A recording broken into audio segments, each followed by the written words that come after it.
From the headquarters of Telesur English in Quito, Ecuador, I am Estefanía Bravo, and this is From the South.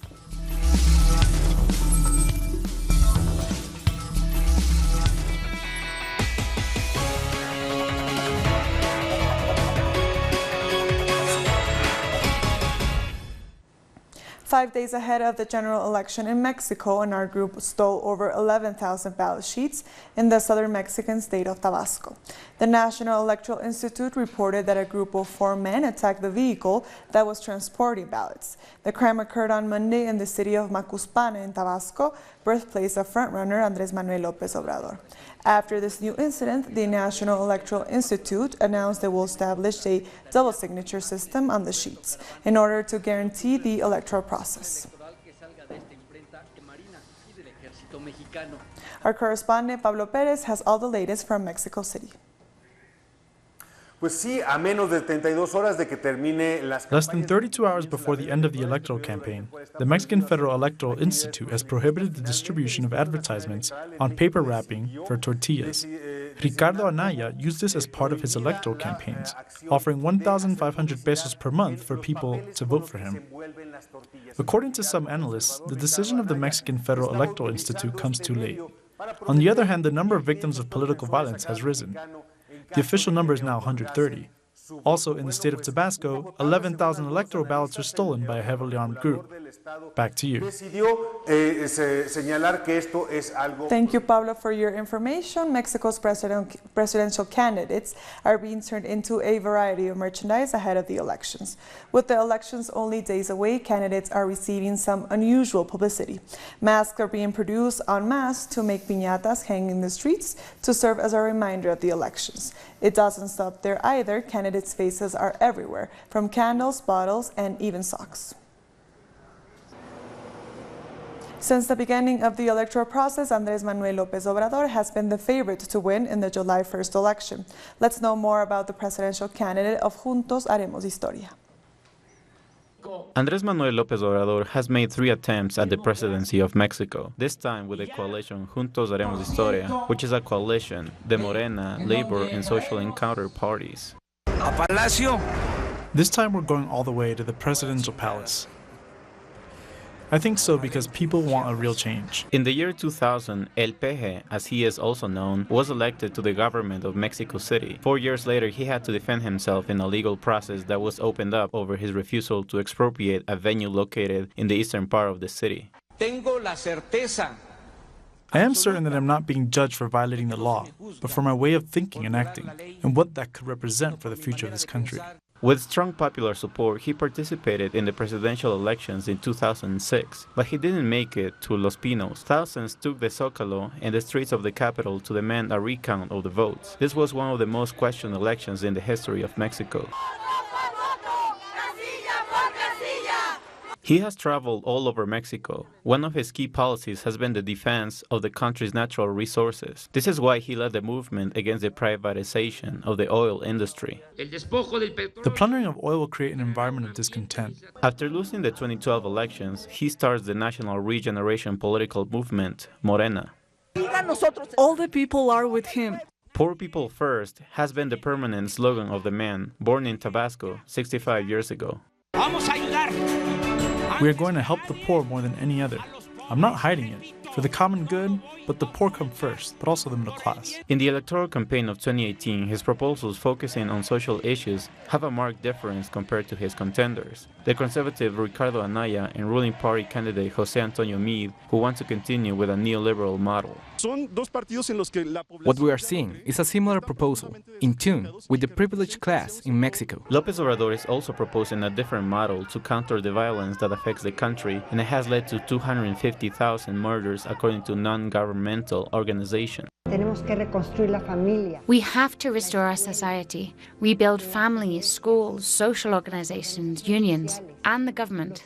López Obrador has promised to fight corruption and revise all the contracts that the current government has signed with the private sector, especially in the areas of energy and the construction of Mexico City's new airport. Since the beginning of the electoral process, the favorite candidate across all polls has faced constant opposition from big businesses, and many here in Mexico see that as a good thing. U.S. Vice President Mike Pence is in Brazil, where he met with President Michel Temer. A Brazilian diplomat told the media that President Temer will press Vice President Pence on cases of Brazilian children separated from their parents upon trying to enter the U.S. Pence has said he plans to use the trip to continue to put pressure on Venezuela's President Nicolás Maduro. Pence is on a two-day visit to Brazil. He will travel to other Latin American countries, including Ecuador and Guatemala afterwards. In a press conference after his meeting with Temer, Pence announced the United States will provide additional support of nearly $10 million to Venezuelan migrants, and $1.2 million will go directly to Brazil. Pence will visit Venezuelans at a shelter on Wednesday. Pence spoke directly to the people of Central America, saying he wants their people to prosper, but didn't want them risking their lives to travel to the U.S. illegally. He said the United States respects their sovereignty, so they should respect theirs. If you can't come legally, don't come at all. If someone tells you they can bring your child to America, don't believe them. Hold on to your children. Build your lives in your homeland. The sixth cycle of peace talks between the Colombian government and the ELN guerrilla has been moved to July 2nd. For the peace envoy Carlos Velandia, the talks with the ELN is entering a period of uncertainty. A bilateral ceasefire feels a long way off. I think that what will come out of this round of talks will be a powerful statement that, in a way, closes this government's contribution to the peace process, in which, politically and spiritually, throws the whole thing forward. But then it will be in the hands of the new government. For Velandia, the handover between the two governments in matters of peace between the two vice presidents is vital. But it is also more important that Duque himself listens to current government negotiator before he decides on the future of the talks. He needs to talk to Gustavo Bell, who is head of the government delegation with the ELN. And of course, he also needs to contact the Havana Working Group, where there are the two delegations from the government and the ELN. Some analysts say they want to see if Duque, as president, will make good on the promise of national unity he made in his victory speech. I believe that the best way, the human way, is one of negotiation. I can't see the defeat of the ELN. That would be a very hard thing to achieve. Social movements want the president-elect to acknowledge the progress that the country has made in moving towards peace. Of course, this requires a three-way process of negotiation between both the outgoing government and the incoming government with the ELN. This cannot be thrown away. There is a state policy for peace. That's why the Constitutional Court has declared that it is necessary to legislate for peace. The new Colombian president will need to remember that a majority of the Colombian people want peace, and so does the rest of the world. We expect him to be responsible towards the international community as well, because this effort was made not only by Colombian society, but also by all the countries who supported the peace process. The international community has played a very important role. In fact, we could say that the peace process was brought about by the international community and is not ready to abandon it. Colombian society will be paying keen attention to developments with the peace talks over the next few weeks, as they will provide a key indication of what to expect from the new government. Colombia is returning to using glyphosate on its crops, which had been banned in aerial spraying because of the damage it causes to people's health. President Santos announced that the fumigations will be carried out with a low-level drone system. Colombia has a long history of spraying pesticides, mostly glyphosate, over vast coca-producing regions. In 2017, Colombia's Constitutional Court prohibited the practice, arguing that it threatens local communities and the environment. In Nicaragua, the national dialogue is partially paralyzed as the opposition urges Daniel Ortega's government to call early elections as a requirement to officially resume the talks. Our correspondent, Maria Jose Diaz, has more. The three tables set to discuss security, electoral processes and justice met on Monday at the Church of Our Lady of Fatima. This was confirmed by the members of the Episcopal Conference who are mediating the talks.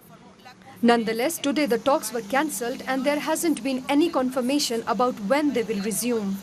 Meanwhile, the Ministry of Education announced it will renovate 59 schools that were damaged during the protests with the help of 9 brigades that will restore the buildings. We'll be back very soon. Stay with us.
Welcome back, and now let's go to Jose Daniel Lopez for our daily coverage of the World Cup.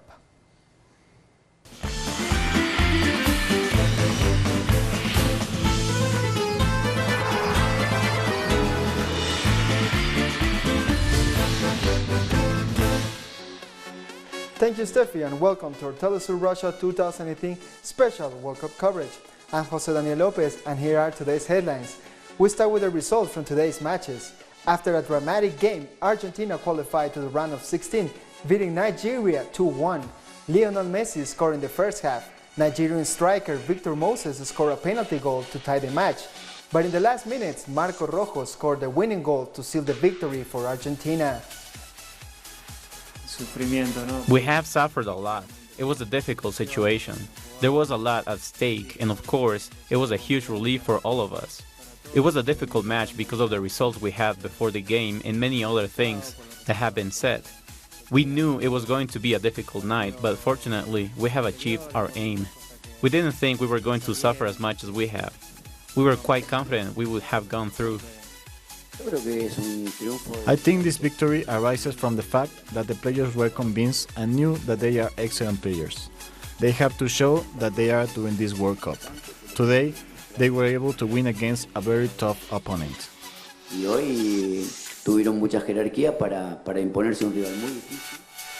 Peru beat Australia 2-0 in the city of Sochi. André Carrillo scored the first goal for Peru in a World Cup after 36 years, and Paolo Guerrero scored in the second half. Despite Peru's elimination, fans celebrate their team's World Cup participation. After 36 years, you don't know what we Peruvians are feeling. Tremendous pride. Thank you very much, Coach Ricardo Gareca. We want you to stay with the national team. Being here in Russia after 36 years at a World Cup means everything, and at least we made goals today. 2 of them, thank you very much, and it's really just so exciting. Over the past 30 years, a former Russian referee has collected over 800 vintage and artistic footballs. Mikhail Koshelev has put the best of his collection on display in the city of Sochi, including a 19th century sheepskin balls and items used by players in the latest World Cup tournament. His dream is to open an interactive museum where visitors can see the changes that the ball has undergone over time. There isn't a single soccer ball museum anywhere in the world. This is strange because the ball is the sense of the game. With no ball, there is no game. With no ball, there is no Pelé, there is no Ronaldo, there is no Messi. Two England football hooligans filmed making the Nazi salute and singing racial chants in a Russian bar have received a 3-year match ban. David Beatty and Michael Burns appeared before Leeds Magistrates Court and accepted a decision which banned them from all geographic areas where England will play international matches for 3 years.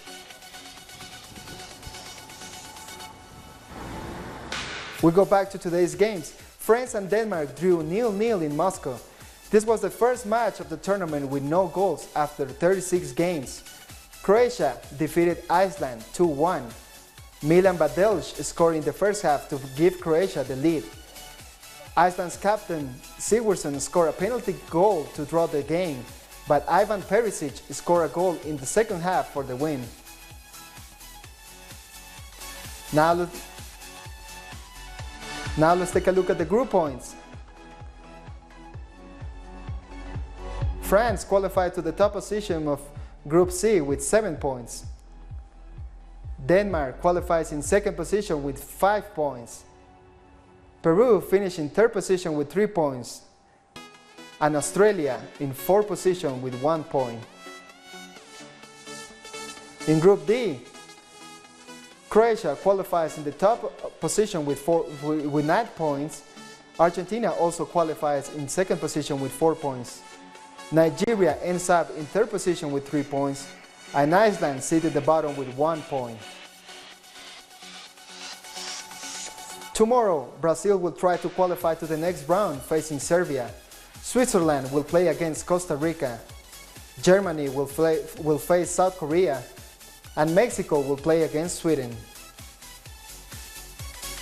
And that's all for today's Telesur Russia 2018 headlines. Don't miss our exclusive show, De la Mano del 10, the World Cup according to Maradona, only on Telesur English. I'm Jose Daniel Lopez. Back to you, Steffi.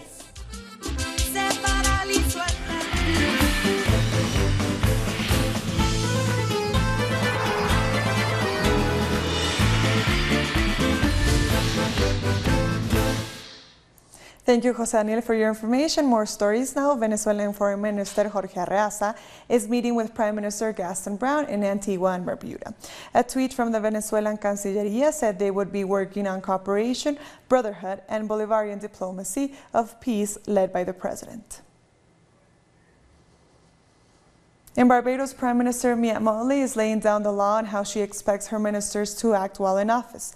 Mottley held a meeting on Monday telling ministers and permanent secretaries there will be no secret meetings. All meetings must have a public officer present. She also said public officers must use official emails at all times. She also said the government must be aware of the importance of cybersecurity.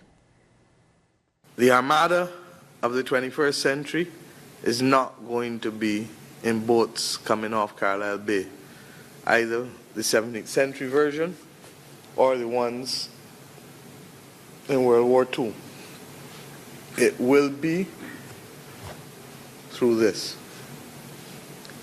And it may not even be that it is intended to be at us, but we may be an instrument of someone else's war against someone. The Caribbean Court of Justice based in Trinidad and Tobago has ruled that an amendment that barred presidents of Guyana for serving more than 2 terms in office was a valid amendment to the Constitution. That means former President Dr. Barrett Jagdeo will not be eligible to run for president again.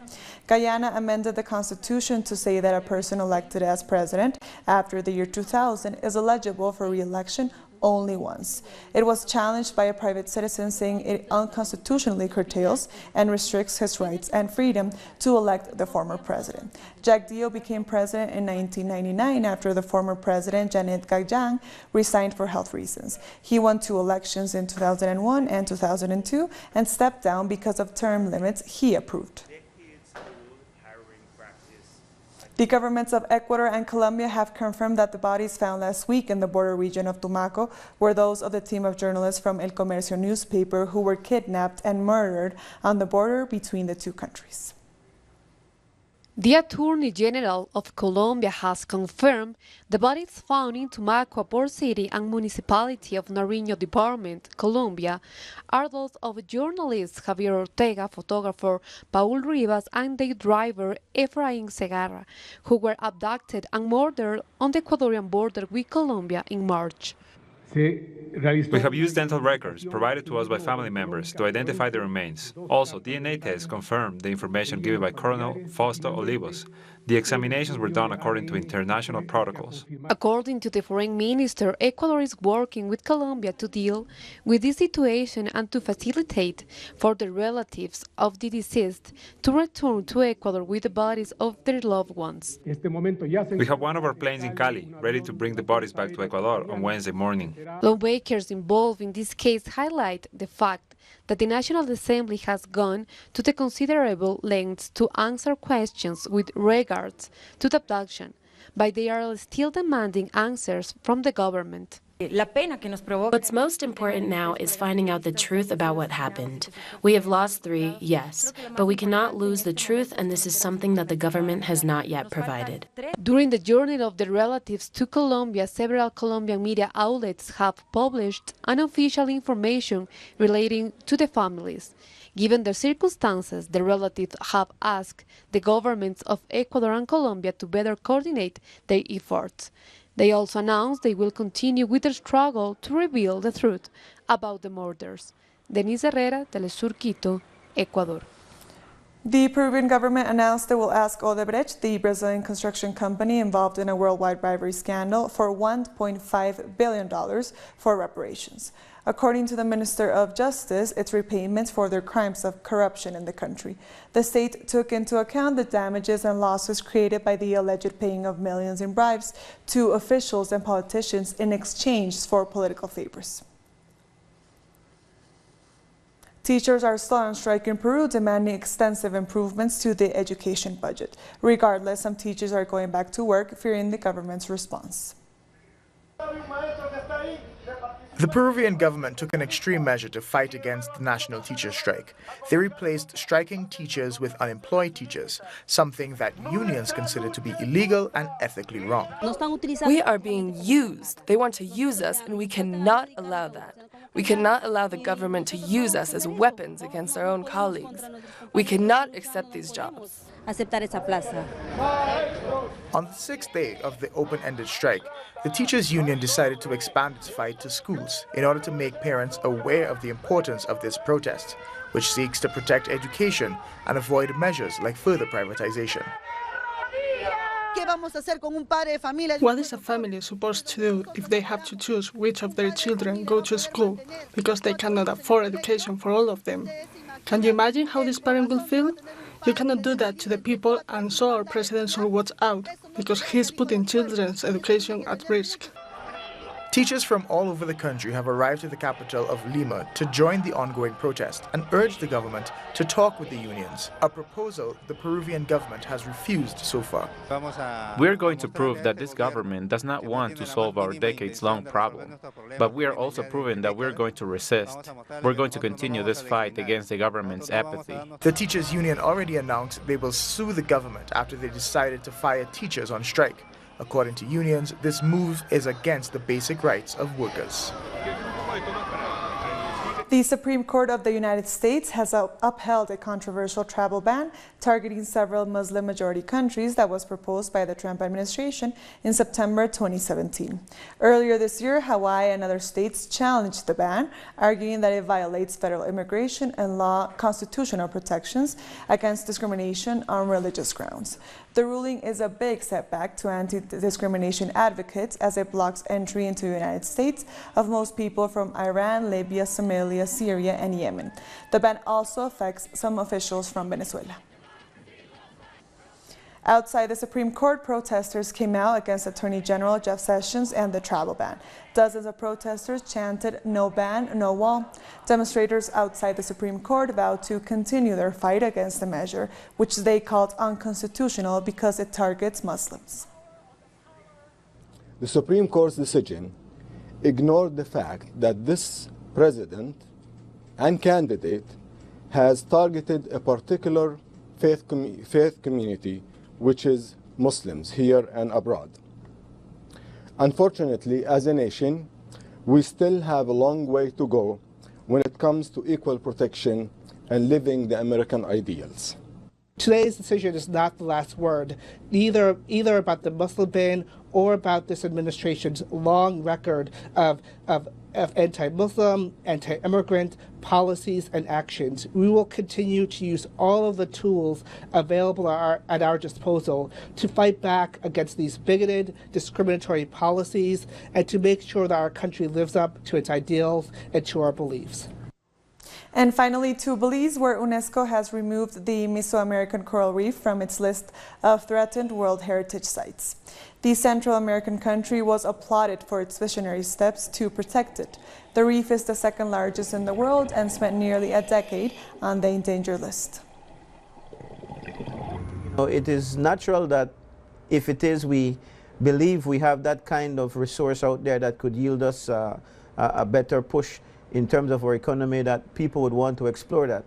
But we are happy that in this instance, the government and the people decided that this is something that we can't risk. Getting off the endangered list is not, it doesn't stop there. We need to hold the government accountable, so we need to make sure that they do not do anything that contravene the actions that has allowed the site to be considered to be taken off the endangered list. And with that, we've come to the end of this news brief. These and other stories, you can find them on our website at telesurtv.net/English. And join us on social media, Facebook, Twitter, and Instagram for Telesur English. I am Estefania Bravo. Thank you for watching.